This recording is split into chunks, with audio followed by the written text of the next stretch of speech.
ఏం చేద్దామమ్మా ఈలియలు? ఏం చేద్దాం? తేతిలాగా ఉన్నామా? ఇక తోలండి అప్పులే వచ్చేస్తున్నాయి ముతలెంతుకులు. పిల్లలు చూస్తే పిల్లలు తిన్నోళ్ళు అప్పులే ముతలెంతుకులు వచ్చేస్తున్నాయి. ఎప్పుడు పెళ్ళి అయింది, ఎప్పుడు పిల్లలు పుట్టేళ్ళ దేవులా అని ఆలోచించుకుంది లోపే తయ్యాలైపోయినాయి.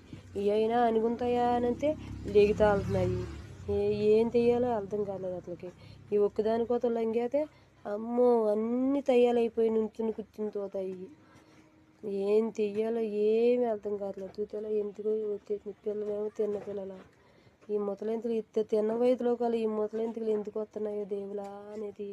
ఇది వరకు రోజుల్లో 50 సంవత్సరాలు అయినా ముసలింతకు వచ్చేది లేదు. ఇప్పులా 20 సంవత్సరాలు లాకముందులో ముసలింతకు వచ్చి ముందుకు వస్తుంది. అయినా తెంపల మీదే వస్తాయి. ఎక్కలలో తెంపల మీదే వస్తాయి. అయిపోలా తెంగలెత్తుకుంటా లేకుండా తెంపల మీదే వస్తాయి. అట్లా తెంపలు ఆగిత్తలు అనిపిస్తుంది కానీ మళ్ళీ 10 మందిని తీసుకుని ఎగేసుకుంటా వస్తుంది ఇది. ఏం చేద్దామమ్మా ఈలియలు? ఏం